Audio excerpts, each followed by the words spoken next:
Red, White, and Radical, the podcast, is based on the book Red, White, and Radical, What Organizations Can Learn About Change from the Rise of American Conservatism. You can get it from the publisher Routledge and in Amazon and other online stores. Welcome to Red, White, and Radical, a podcast that explores how American conservatism has changed the world.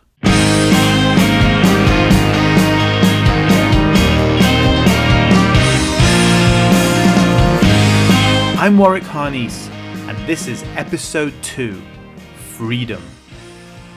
Once again, Robert Proctor from Stanford University gives his expert insight. The cigarette industry really, by the 1980s, is trying to wrap themselves in the flags of patriotism. And so cigarettes become an expression of freedom. Anyone who says anything against the cigarette is a tyrant or is a nanny state shower adjuster. In the first half of the 20th century, the tobacco industry lit the spark of opportunity for inventing freedom of consumer choice. Manufacturers created a cigarette-friendly world that encouraged people to smoke, men, women, and children especially. Oh my gosh, are you guys smoking? Yeah. By the early 1970s, Philip Morris was riding high as the undisputed king of big tobacco. Marlboro was the world's most popular cigarette, whose all-American appeal was a hit at home and abroad. Who would have guessed that the Marlboro Man was living on borrowed time? Definitive proof that cigarettes kill warned of the storm to come. Anti-tobacco forces were mobilizing in earnest. For so long, they'd been dismissed as stuffy prudes and humorless killjoys.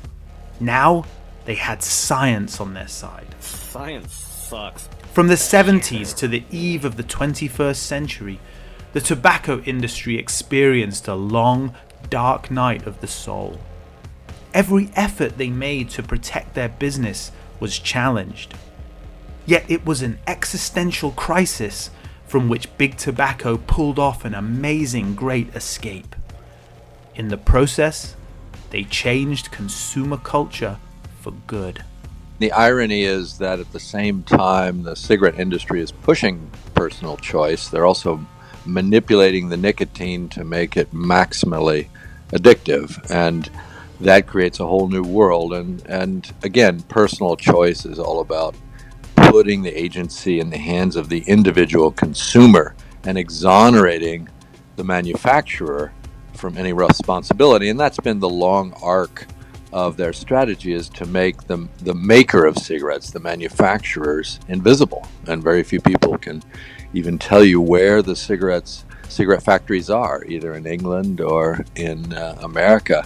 To understand how the tobacco industry created freedom of consumer choice, we need to look at three things. How they cultivated the core institutions of democracy to preserve a cigarette-friendly world. How they exploited deep-seated American values to persuade the public that smoking was still a risk worth taking. And how the rapid growth of vaping is evidence that the methods they used continue to work today.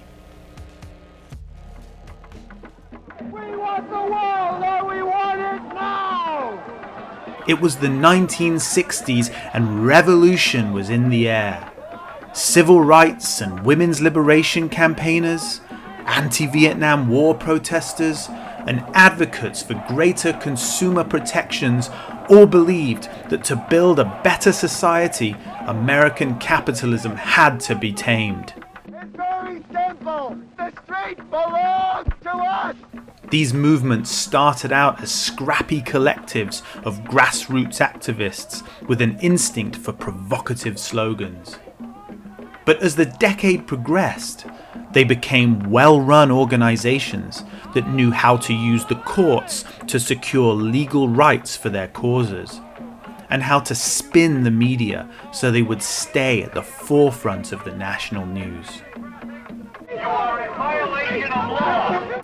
Lewis Powell was a corporate lawyer who feared that these would-be revolutionaries might just succeed.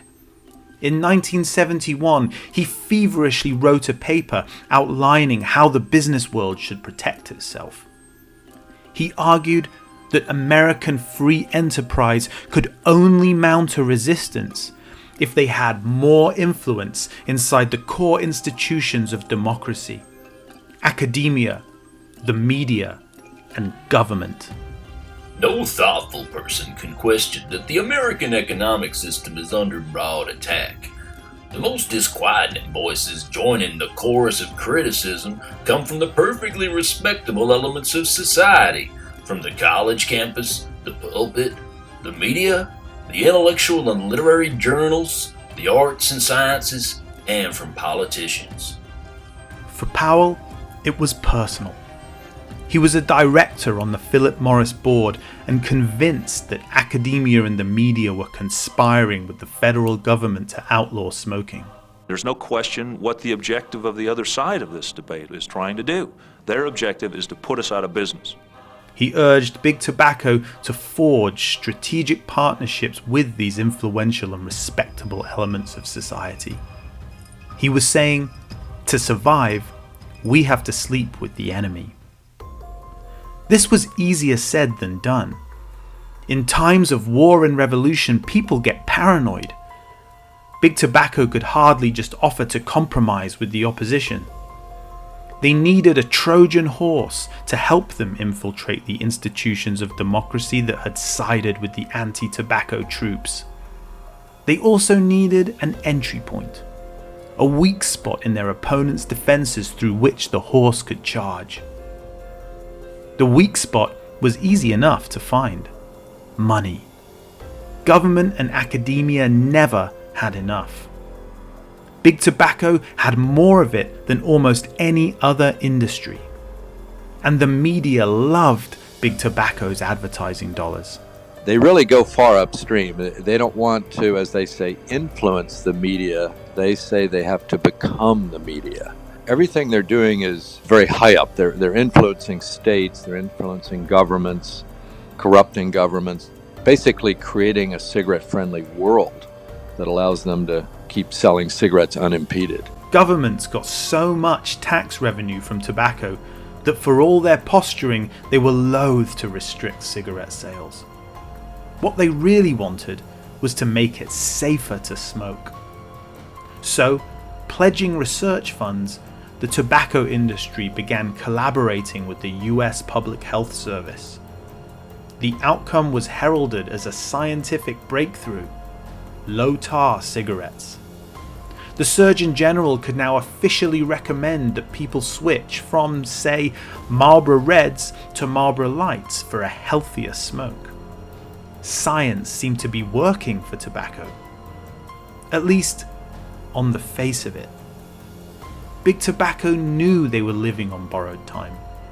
Their own secret research had already proved that low-tar cigarettes were no less harmful than full-flavor brands. Science was a double agent, and it was about to give the anti-tobacco forces their strongest argument yet. We never met, but you know me. I'm your waitress. I brought your coffee. Remember the drinks? Can we ask you something? 8 hours in here. It's like smoking almost a pack. More of us die of lung cancer and heart disease than in any other women's job. Passive smoking is the industry's Achilles heel. Because while the tobacco industry can keep smokers smoking and through their advertising help them rationalize their behavior of killing themselves, it's very hard to get somebody to believe they have a right to kill somebody else. If passive smoking was Big Tobacco's Achilles heel, it also helped them find their Trojan horse. Smoking was a civil right protected by the American Constitution. And it was academia that helped the industry put the wheels on that Trojan horse. In the 1980s, Philip Morris quietly started donating money to the American Civil Liberties Union to lobby government to preserve the right to smoke in public places. Pliable academics were paid to write articles in support of this. The steps being taken to protect against exposure to secondhand smoke, the laws constitute an intolerable infringement potentially of totalitarian and demeaning to smokers. They also began funding professorships and learning programs, like a Philip Morris Professor of Sales at Northern Illinois University, a Philip Morris Chair in Marketing at Yale, a Philip Morris Professor of Plant and Soil Sciences at the University of Kentucky, which also hosted the Philip Morris Agricultural Leadership Development Program. But it was most lucrative to appear as an expert witness for tobacco in anti-smoking suits. Harvard statistician Donald Rubin claimed to have made nearly $2 million doing this. Scientists and psychologists lined up to defend big tobacco in court. We've had about 25 Nobel laureates actually who've taken money from the cigarette industry, and we've seen whole fields of science get pushed in an unhealthy direction and a corruption of science. Lewis Powell had been right. The core institutions of democracy could be manipulated with cold hard cash and appeals to patriotism. Tobacco is a dirty weed, I like it. It satisfies our normal need, I like it. So here you are, you go to work for tobacco. You come from corporate cultures where research, really creative thinking, these are core values. You go to tobacco. Tobacco's a sales culture, market and sell enormous volume, go to a lot of golf tournaments, the hell with everything else. That's Al Pacino in The Insider, a film about the corporate whistleblower Jeffrey Wigand.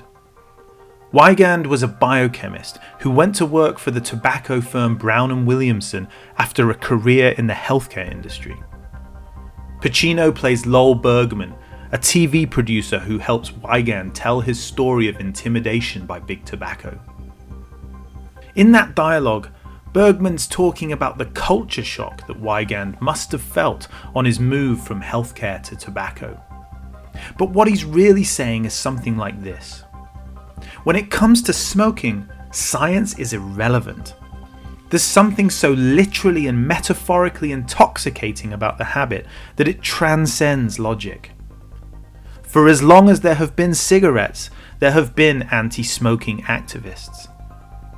In the 19th century, they protested that smoking was offensive, immoral, and unhealthy.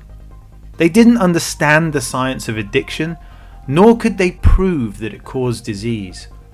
But intuition told them that smoking was obviously bad. The tobacco industry countered this with a far more glamorous message. Smoking's so bad, it's good.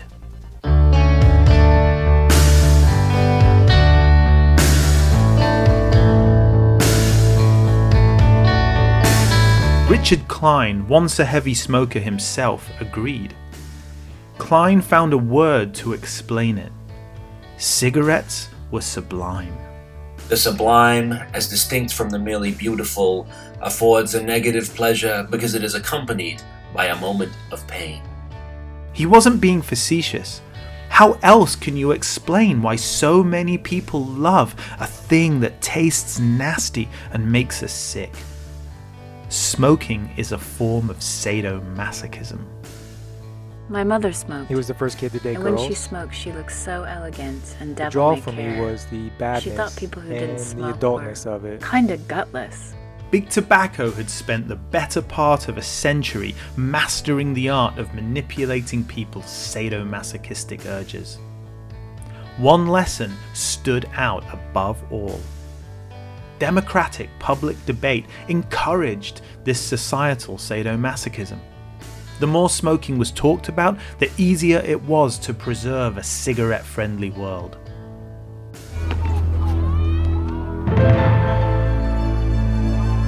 We have to sell cigarettes to your kids. We need 500,000 new smokers a year just to stay in business. So we advertise near schools, at candy counters. We lower our prices. We have to. It's nothing personal. You understand? The tobacco industry. How low will they go to make a profit? Big Tobacco used its opponents' myth-busting activities to justify the rightful place of smoking in the culture at large. As the public narrative increasingly became "smoking kills," the Trojan horse message clung to it like a virus. It's rebellious, it's adult, it's an all-American exercise in freedom. And if there was anything that the public disliked more than capitalists selling death, it was sanctimonious neo-Puritans waging a war against an individual's right to do whatever they wanted with their life. Health be damned. The ammunition needed to fuel the Trojan horse was substantial. After all, tobacco is more American than oil. The nation's founding fathers grew it. Tobacco leaves are carved into the columns of the Capitol building in Washington, D.C. Old European kings like Louis XVI and James I disliked smoking, as did freedom-hating tyrants like Hitler and Napoleon. In America, Philip Morris becomes the leading distributor of copies of the Constitution, the Bill of Rights. They sponsor the tour of the Bill of Rights. They sponsor the Tall Ships Parade celebrating the bicentennial of the break with Britain. And so cigarettes become an expression of freedom. Philip Morris has a campaign, Find Your Voice, through cigarettes. So they've been very successful at playing that card of freedom, equating smoking with liberty. Letters from customers to the tobacco companies endorsed the idea that smoking was a sign of a free society. I don't believe the Lung Association can prove anything. With so many other things in the air, where you work, etc., I love to smoke. Why don't people mind their own business? This country is getting just like Russia. No rights. Tobacco is not just a crop or a product. It's a symbol of what makes America great. For a while at least, that Trojan horse message kept the regulators at bay.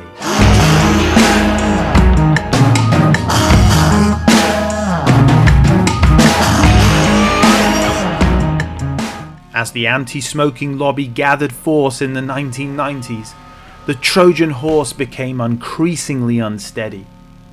The wheels came off in 1998, when 46 US states won a massive court victory over big tobacco.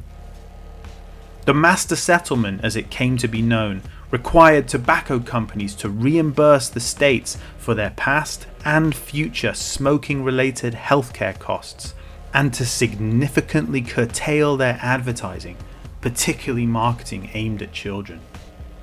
This agreement, forced on big tobacco, dictates changes that 3 or 4 years ago all of us would have thought impossible, and it does it against a hostile, combative, and determined enemy. Forced to the negotiating table because of lawsuits by state attorneys general and other lawyers, big tobacco has given in on a wide range of critical public health issues, concessions that they have vehemently fought in the past. Billboard ads would be banned. The Marlboro Man gone forever. But by this point, the Trojan horse was no longer needed. It had penetrated the culture and could be retired, a monument to a bygone era. In the aftermath of the master settlement, focus groups gave big tobacco clues about what to do next. Consumers wanted big tobacco to earn back society's trust by showing a commitment to local communities and caring about consumer health. But they also backed a kind of quid pro quo. The more transparent the industry was about the health risks, the more reasonable the smoking is a civil right message seemed. Freedom of consumer choice had truly arrived. Philip Morris rebranded as Altria in 2003. The name change emphasized the way they intended to reposition the cigarette. Anti-tobacco forces had fought to portray big tobacco as ruthless merchants of death pushing a dirty product on a vulnerable public.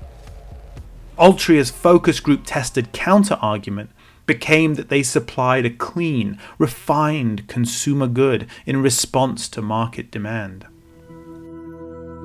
Altria, you know us for our companies, and our iconic brands.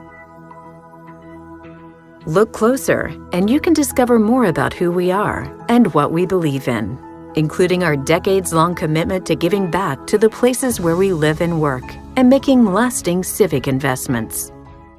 The problem now was that most Americans had abandoned the habit. Smoking rates, trending downwards for years, continued to fall. By 2010, only 15% of the most sadomasochistic American adults remained committed to the habit.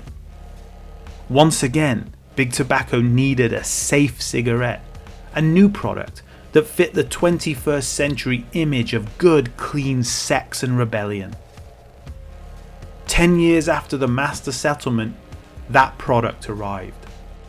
As time went on and smoking started falling out of fashion in society and rules started changing, gave the Juul a real chance and found out I liked it, found out it really works. The switch was easy. It was a no-brainer, really. But now that I look at people who smoke, I'm like, dude, really? You still doing that? You know, there's an alternative to that, right? You don't have to do that. The e-cigarette, a nicotine delivery device for the digital age. Invented in China, imported by ex-smokers, adopted into weed culture, perfected in Silicon Valley. In less than a decade, vaping has become a multi-billion-dollar industry. Importantly for tobacco, grassroots vape culture celebrates the same values of freedom of consumer choice and a suspicion of government regulation. It was ripe for a big tobacco takeover. Philip Morris has gotten into it. So Altria just last year, 2018, bought into Juul. They bought the leading e-cigarette maker in the United States, put in $13 billion to buy a 35% share. And so that's really the marriage of the new nicotine business and the old nicotine business. Now we have a new CEO for Juul, who is a former Altria Philip Morris executive. We've got Altria and Philip Morris sharing their consumer direct mail list with Juul. We've got Marlboro giving shelf space to Juul. So it's a seamless bond that they've created, and that again is the result of a century of purification. Contrary to the opinion of media pundits, vaping hasn't disrupted the tobacco industry. Vaping is a strategic progression in the evolution of tobacco. They're using the same kind of tricks, glamour, status, social media with a new element coming in, Instagram, Facebook, and then plus flavors, mango flavored, watermelon flavor, fruit medley flavor. These have been historically appealing to kids, and again, it's the same that Big Tobacco used for decades to hook kids. Now Big Vape is doing the same thing, and the companies are actually becoming bonded together. The American vape market, like the tobacco market in its early days, is highly unregulated. E-liquids have significantly higher amounts of nicotine in them than those sold in the UK, and the marketing is more overtly appealing to kids. I see them in a lot of YouTubes that's showing on videos for teenagers, so it's really targeted to us, in my opinion. The long history of the cigarette business has been a purification process. They start as a tobacco industry in the 1800s. Cigarettes become their main business in the early 20th century. By the 1950s, they're recognizing that what they're really selling is smoke. But by the 1960s, they recognize internally they're really selling nicotine, purified forms of nicotine wrapped in paper, wrapped in cartons, wrapped in packs. And that's the way that nicotine has been delivered has what they call unattractive side effects of death. Emphysema, heart disease, lung cancer, unattractive side effects. And so they've perfected the nicotine addiction business with the electronic cigarette. So that's the culmination of a century of planning and plotting to stay in business, recognizing that they're selling a deadly product. If Big Vape is using the promotional and legal playbook that Big Tobacco used in the late 20th century, the anti-tobacco forces have learned to do the same. A spate of teenage deaths across the US prompted individual states like California, New York, and North Carolina to sue Juul, the company that's become Big Vape public enemy number one. Voters in San Francisco, where Juul is headquartered, supported a proposed ban on the sale of e-cigarettes in the city, which will take effect in 2020. But it may be too late. Like the cigarette a century before it, the vape is its own best advertisement. Philip Morris didn't invent consumer branding back in the 1950s when they gave Marlboro its makeover. But they did write the manual for how to do it best. And Big Vape is using that manual to make vaping an irresistible lifestyle choice to a new generation of smokers. In the next couple of episodes, I'll be looking at how conservatism took hold in suburbia as violent crime rates rose and frightened parents locked their doors to the outside world. Better to see terror on TV than experience it in real life. Hence the rise of true crime as an entertainment genre,